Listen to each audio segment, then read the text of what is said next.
আমি পবিত্র, আমি পবিত্র, আমি পবিত্র বলে এই মন্ত্রের সার্থক রূপায়ণ করবার জন্যে আমরা প্রত্যেকে এই মহাতীর্থে উপস্থিত হয়েছি। এখানে পুরুষোত্তম শ্রী শ্রী ঠাকুর যুগে যুগে ঈশ্বর কিন্তু বিভিন্ন সম্প্রদায়ের মধ্যে মহাপুরুষ পাঠিয়েছেন। সব মহাপুরুষই কিন্তু ঈশ্বরের পাঠানো এবং ভালো লোক। করে বৈষম্য সৃষ্টি করছে, সাম্প্রদায়িকতা সৃষ্টি করছে। আর সবচেয়ে কিছু শুনবেন, আর আমি একটু সম্পদটাকে ছাড়তে যাচ্ছি। প্রার্থনাটা হোক, প্রার্থনাটা সহায় করুন।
তখন থেকেই আরম্ভ হয়েছে, যখন থেকে ভারতবাসীর কাছে অমূর্ত ভগবান অসীম হয়ে উঠেছে।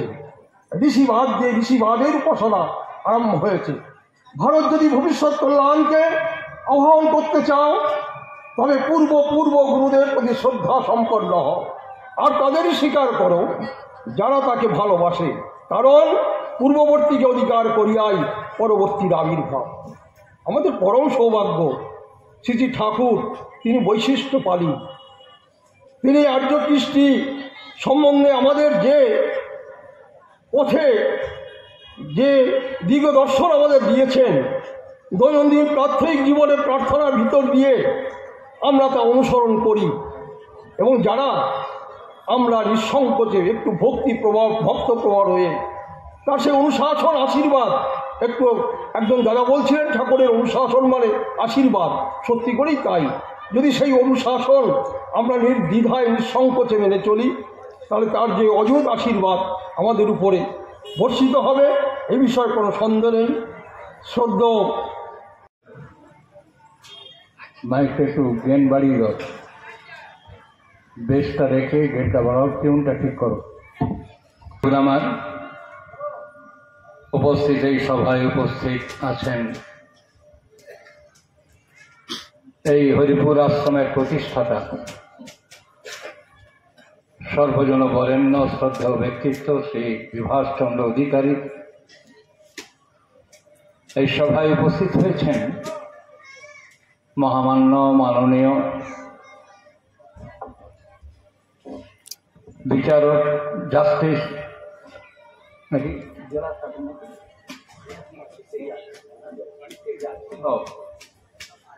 ডিস্ট্রিক্ট জাজ জেলা, যিনি বিচারক, প্রধান বিচারক জেলার, তিনি উপস্থিত আছেন।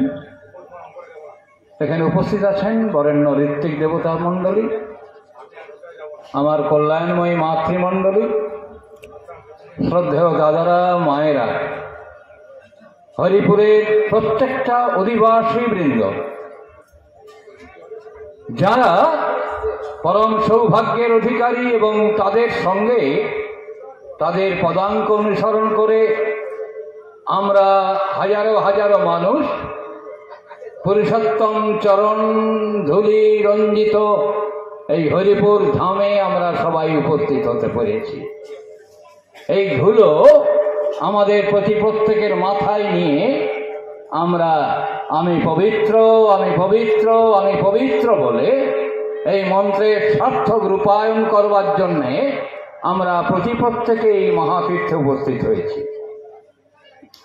এখানে পুরুষোত্তম শ্রী শ্রী ঠাকুর অনুকূলচন্দ্র, তাঁর জ্যেষ্ঠাত্মজ পরম পূজ্যপাদ বরদা, তাঁর ঋত্বিকাচার্য কৃষ্ণপ্রসন্ন ভট্টাচার্য, সুশীলচন্দ্র বসু প্রমুখ প্রায় 17-18 জন মানুষ পুরুষোত্তম সঙ্গী হয়ে এই হরিপুর ধামে উপস্থিত হয়েছিলেন।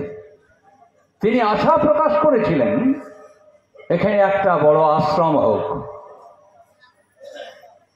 কেটে গেছে বহু বছর,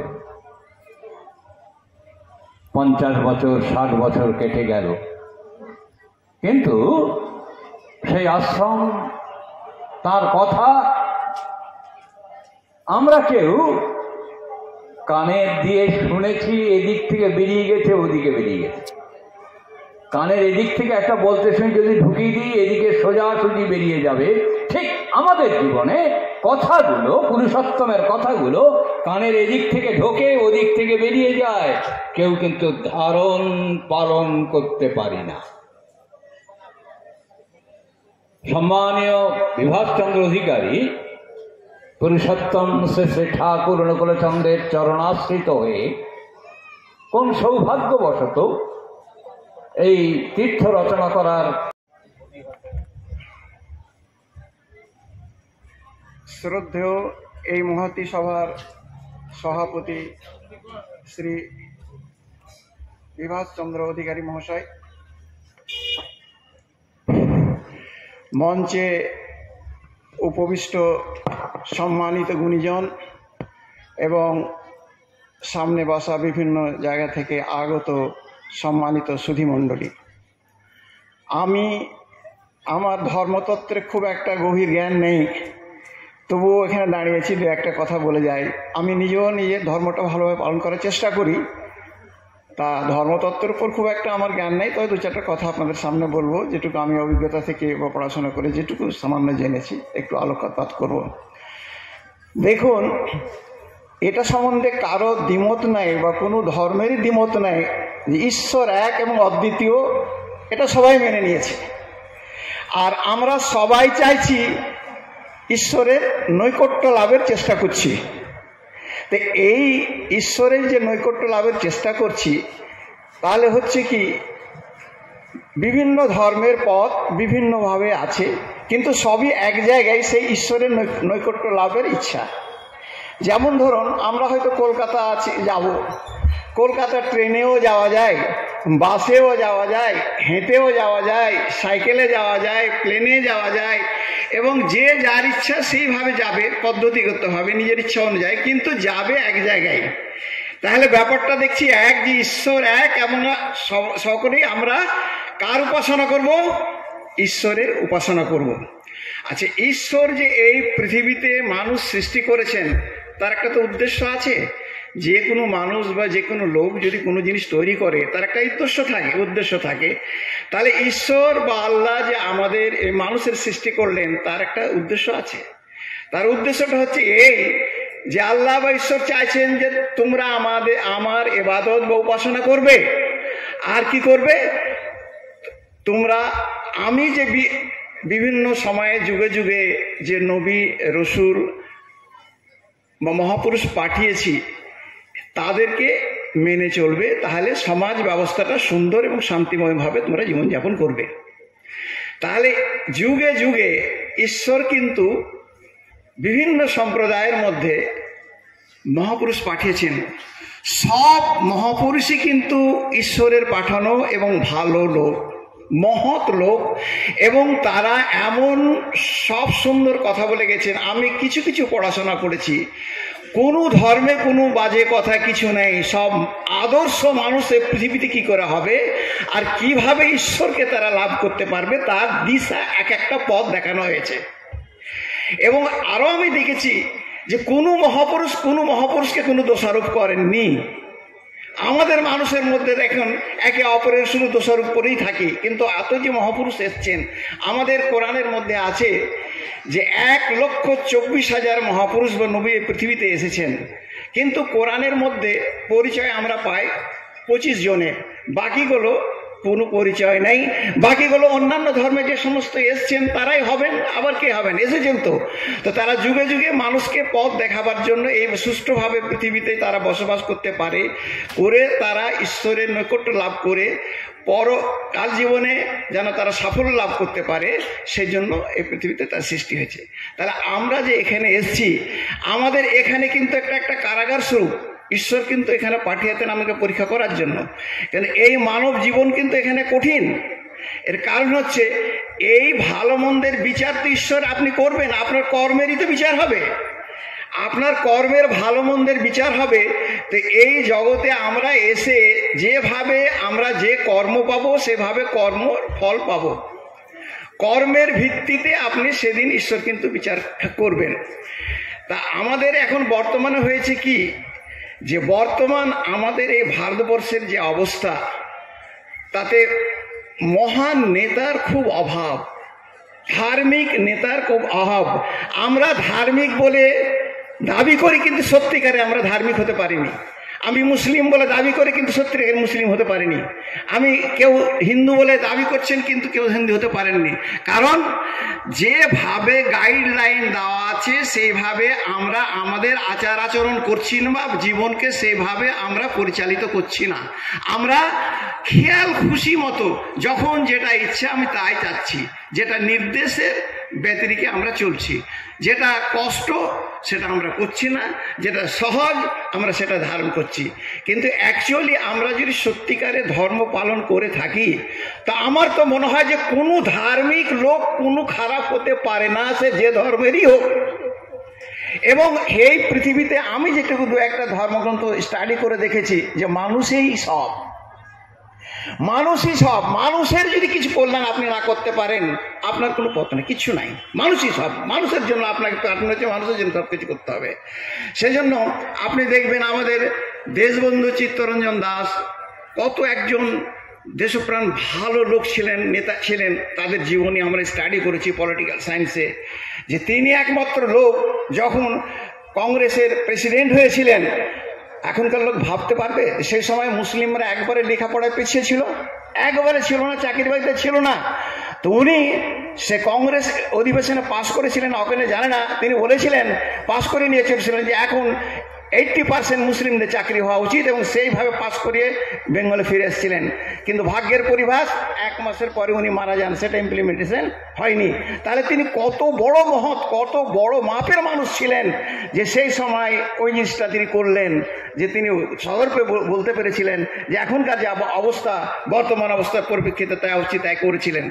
তিনি ওনার অনেক ভালো কাজের দর্শন আছে। তিনি সাক্ষাৎ করেছিলেন আমাদের ঠাকুর মহাশয়ের সঙ্গে, তো সাক্ষাৎ করেছিলেন, আপনারা জানলেন। তিনি একটা ছোট্ট কবিতা বলে গেছিলেন যে হায় হায় জন্মিয়া যদি না ঘুচালে, মানবের দুঃখ জ্বালা আকুল ক্রুদন, তাপিতের আখি জল যদি না মুছালে, তবে বৃথা বেঁচে থাকা বৃথায় জীবন। এবং মানুষই সব, কারণ ধর্ম আপনার মনুষ্যত্বকে বিকাশ করবে। সেই মনুষ্যত্বকে যদি আপনার বিকাশ করতে পারলো না, তাহলে আপনি ধার্মিক কিছুতেই হলেন না। আমরা বর্তমানে করছি, রাজনৈতিক বর্তমান নেতারা করছে কি, যে নিজেদের এই ক্ষমতা লোভের জন্য, রাজত্ব করার জন্য, ধর্মকে শিখণ্ডী করে, ধর্মের বাঁধন না মেনে মানুষে বিভাজন করার জন্য বিভিন্ন কলাকৌশল সৃষ্টি করে বৈষম্য সৃষ্টি করছে, সাম্প্রদায়িকতা সৃষ্টি করছে। আর সবচেয়ে কথা হচ্ছে দুর্নীতি। ভারতবর্ষে যেটা হয়ে গেছে, একজন ধার্মিক লোক দুর্নীতি হতে পারে? চিন্তা করতে পারবেন? একজন ধার্মিক লোক যে ঈশ্বরে যদি ভয় থাকে, সে ধর্ম থাকে, যে একজন দুর্নীতি হতে পারে, দুর্নীতিবাজ হতে পারে? কখনো হতে পারে না। তাহলে কি হচ্ছে? মানুষ দেখুন ধর্মের শিখণ্ডীটা সামনে রেখে সবই অধর্ম করছে। তাহলে আমাদেরকে কি করতে হবে? আমরা যদি সত্যিকারে ধর্ম মানি, তা আমাদের যে ঠাকুর যে সমস্ত কথা বলে গেছেন, সমস্ত ভালো কথা ঈশ্বরকে কিভাবে পাবেন, এটা গোটা পৃথিবীটা ঈশ্বরের সৃষ্টি, এবং আমরা ধরে নিব, এবং প্রত্যেক ধর্মে বলা হয়েছে যে গোটা বিশ্বের মানুষ হচ্ছে একটা পরিবার, আর ঈশ্বর হচ্ছেন এক। সব পরিবারে সব সদস্য আমরা একে অপরের ভাই ভাই। আমরা যদি একে অপরের কষ্ট দিই, আমাকে কষ্ট অনুভব করতে হবে। আমরা যদি প্রতিবেশীর হক না করি, আমরা যদি ভাই ভাইয়ের হক না করি, আজকাল পিতামাতার হক কি বলা হয়েছে? এর আগে আমি বক্তব্য বলেছিলাম, আমাদের ইসলামে আছে যে মায়ের পদতলে তোমার জান্নাত আছে, আর স্ত্রীদের বলা হয়েছে তোমাদের স্বামীর পদতলে জান্নাত আছে। কিন্তু আজকে দেখুন, যে সমস্ত মা বাপ ভালো ভালো লেখাপড়া করিয়ে দিয়ে বিভিন্ন জায়গায় করেছে, কিন্তু তাদের বাপ মা আজ বৃদ্ধাশ্রমে গেছে। কেন? সেই ধর্মের যে আসল জিনিসটা তার ভিতরে যায় না। আমরা মডার্ন এডুকেশন দিয়েছি, কিন্তু ধর্মের এডুকেশন আমরা দিতে পারিনি। আদর্শ মানুষ আমরা তৈরি করতে পারিনি। শুধু তাকে লেখাপড়া করিয়ে বড় রকম চাকরি দেওয়ার ব্যবস্থা করেছি, অনেক টাকা পাবো, অনেক ঘর বাড়ি হয়েছে, কিন্তু আদর্শ মানুষ করতে পারবেনি। সেই পিতামাতা যখন বৃদ্ধাশ্রম হয়ে তার চোখ দিয়ে আঁখি জল পড়ছে, যে সারা জীবন তো তাদের জন্য পরিশ্রম করে টাকা পয়সা দিয়ে সমস্ত করে তাদেরকে মানুষ করলাম, বিলাতে চলে গেল, আর আজ আমরা এখানে বৃদ্ধাশ্রমে পড়ে আছি। এর কারণ হচ্ছে ওই যে তাদেরকে আদর্শ মানুষ তৈরি করতে পারেনি। আর ধর্ম বিবর্জিত পরিবার কোনো ভালো পরিবার হতে পারে না।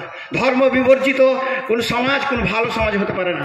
তাহলে ধর্ম ছাড়া আপনার কোনো ভালো জায়গায় ভালো হতে পারে না। এই ধর্মের ব্যাপারটাকে যখন আপনি আনবেন, শিক্ষায় আনেন, সমাজে আনেন, এতে আনেন, এবং ধর্মের যে আদেশ নিষেধগুলো আছে সেগুলো যদি আমরা ভালোভাবে পালন করি, তো আমার মনে হয় তো এই পৃথিবীতে আমরা স্বর্গে পরিণত করতে পারবো, কোনো রকম হবে না।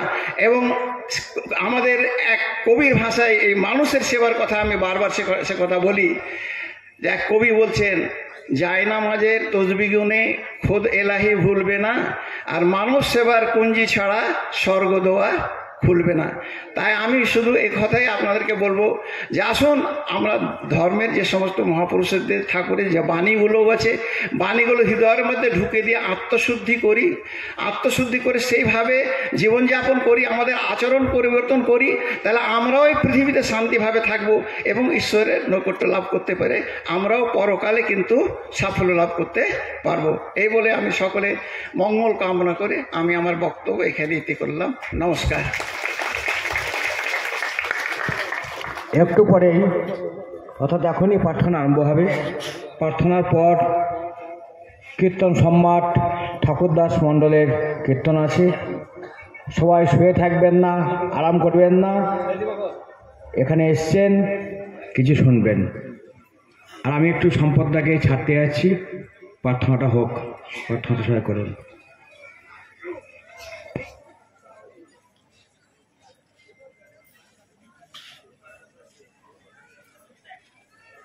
মায়েদের কাছে শঙ্খ আছে?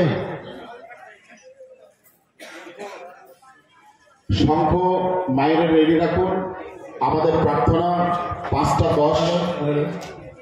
আমাদের আজকের প্রার্থনার আহ্বানে দেবেন বিভাস ব্যানার্জি সহ প্রতিনিধি, হারমোনিয়ামে সহপ্রতিনিধি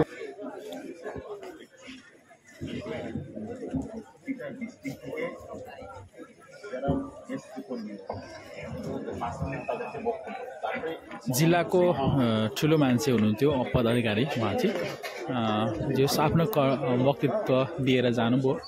धेरै राम्रो छ उहाँको वक्तव्य, निकै राम्रो लाग्यो, सबैजनालाई राम्रो लागेको छ होला।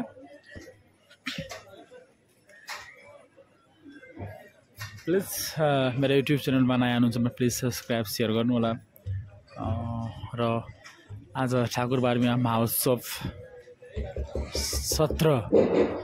17औं आज फर्स्ट त होइन 17औं महोत्सव भइरहेको छ।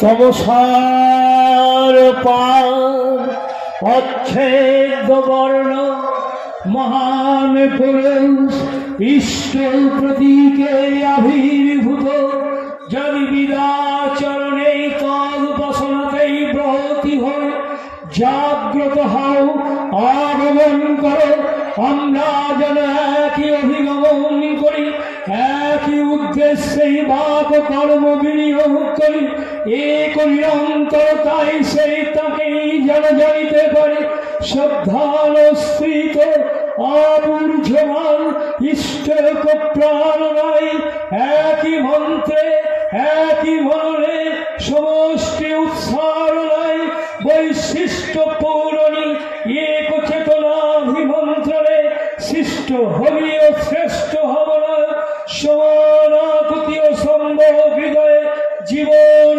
বর্ধনে ঋদ্ধিমান হয়ে স্বস্তি স্বস্তি স্বস্তি বার বার করবি নতি আগে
Hey,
जय गुरु। यो प्रार्थना सकिसक्यो। प्रार्थना सकिसकेपछि अब 1 मिनट चाहिँ मौन धारण हुन्छ। बस्न सकियो के पछि भने मौन धारण भइसकेपछि प्लिज अब शान्तपूर्वक हुन्छ, त्यसपछिको प्लिज आजको मुक्ति हुन्छ।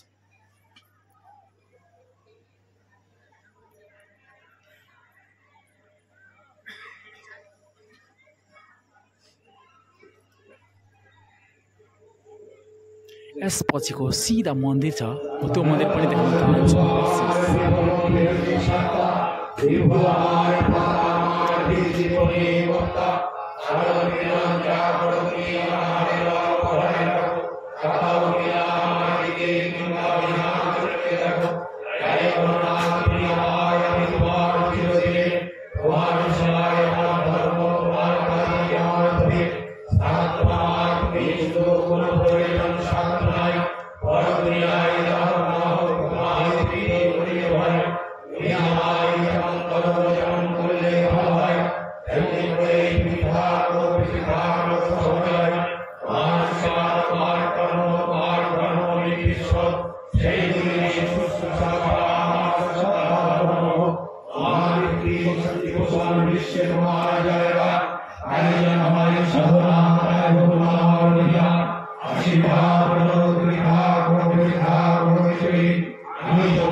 आजको यो सन्ध्याकालीन अब यहीँ समाप्त हुन्छ होला।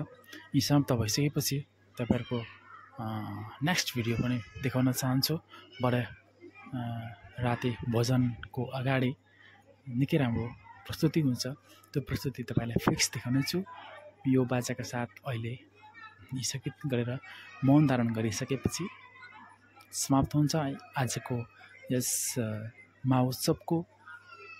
आज प्रार्थना आज सकिएको अवस्था जनाएको छ। हाम्रो दादा ऋतिकहरूले प्रवचन गरेर गइसक्नुभयो। हस्त, धन्यवाद।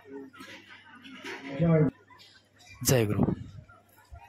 শ্মশান মাঝেতে আজি রে কে যেন স্বর্গ গীতি গায় মুছে গেছে তাই ভীষণ কালিমা দীপ্ত হইল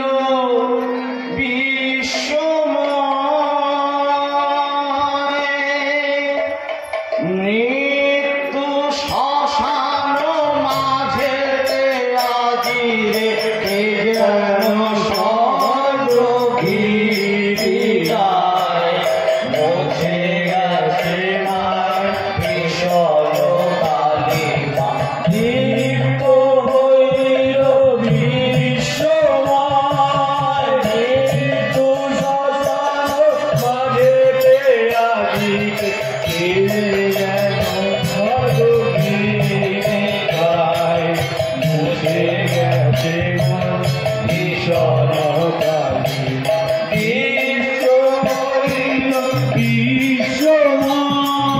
জাগাও সবারে সুমধুরতায় পররে আপন প্রেম আলিঙ্গনে। জাগাও সবারে সুমধুরতায় পররে আপন প্রেম আলিঙ্গনে।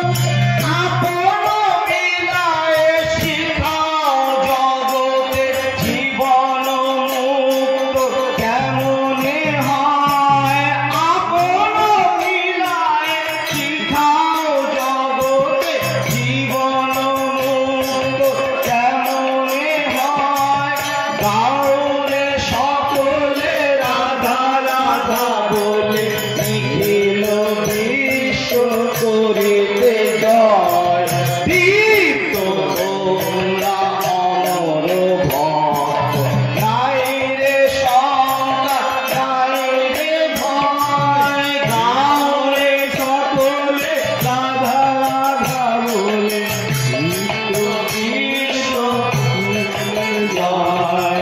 দীপ্ত তোমরা অমর ভক্ত নাই রে শঙ্কা নাই রে ভয়। গাওরে সকলে রাধা রাধা বলে নিখিল বিশ্ব করিতে জয়।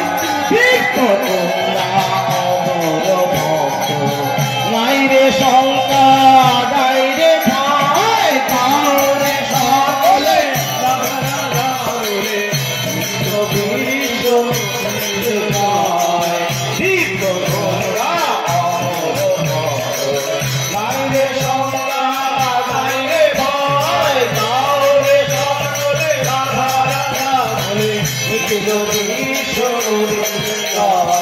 দীপ্ত তোমরা অমর ভক্ত নাই রে শঙ্কা নাই রে ভয়। গাওরে সকলে রাধা রাধা বলে নিখিল বিশ্ব করিতে জয়। দীপ্ত তোমরা অমর ভক্ত নাই রে শঙ্কা নাই রে ভয়। গাওরে সকলে রাধা রাধা বলে নিখিল বিশ্ব করিতে জয়। দীপ্ত তোমরা অমর ভক্ত নাই রে শঙ্কা নাই রে ভয়। বিজয় পতাকা উড়ায় সকলে কররে মধু নাম গান। পশিলে শ্রবণে উঠিবে জাগিয়া অন্ধ আতুর বধির প্রাণ। বিজয় পতাকা উড়ায় সকলে কররে মধু নাম গান।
করিতে যাও চিত্ত তোমরা নাইরে সকলে রাধা রাধা বলে নিখিল বিশ্ব করিতে জয় দীপ্ত তোমরা অমর ভক্ত নাইরে শঙ্কা নাইরে ভয় তাওরে সকলে রাধা রাধা বলে নিখিল বিশ্ব করিতে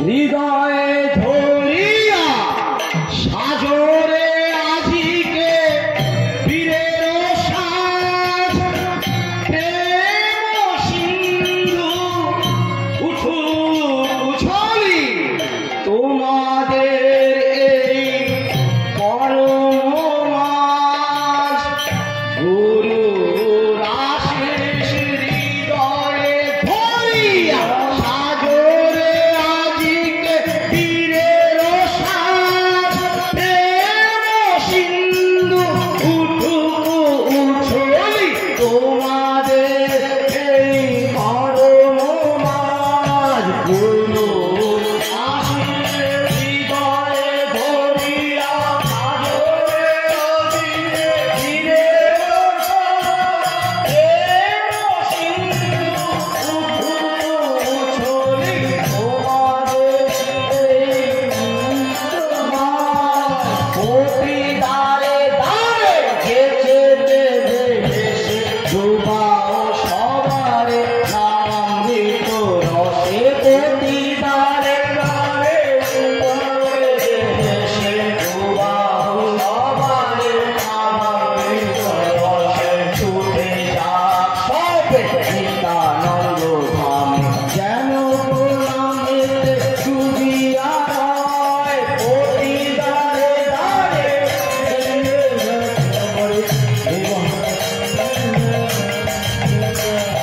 কোটি দারে দারে গেছে গেছে গেছে ডুবাও সবারে নামামৃত রসে ছুটে যাক সবে নিত্যানন্দ ধামে যেন প্রণামেতে ডুবিয়া তাহলে সকলে রাধা রাধা বলে নিখিল বিশ্ব করিতে যায় তিক্ত তোমরা অমর ভক্ত নাইরে শঙ্কা নাইরে ভয় তাহলে সকলে রাধা রাধা বলে নিখিল বিশ্ব করিতে যায় তিক্ত তোমরা অমর ভক্ত নাইরে শঙ্কা নাইরে ভয় তাহলে সকলে রাধা রাধা বলে নিখিল বিশ্ব করিতে যায় তিক্ত তোমরা অমর ভক্ত নাইরে শঙ্কা নাইরে ভয় তাহলে সকলে রাধা রাধা বলে নিখিল বিশ্ব করিতে যায় তিক্ত তোমরা অমর ভক্ত নাইরে শঙ্কা নাইরে ভয় তাহলে সকলে রাধা রাধা বলে নিখিল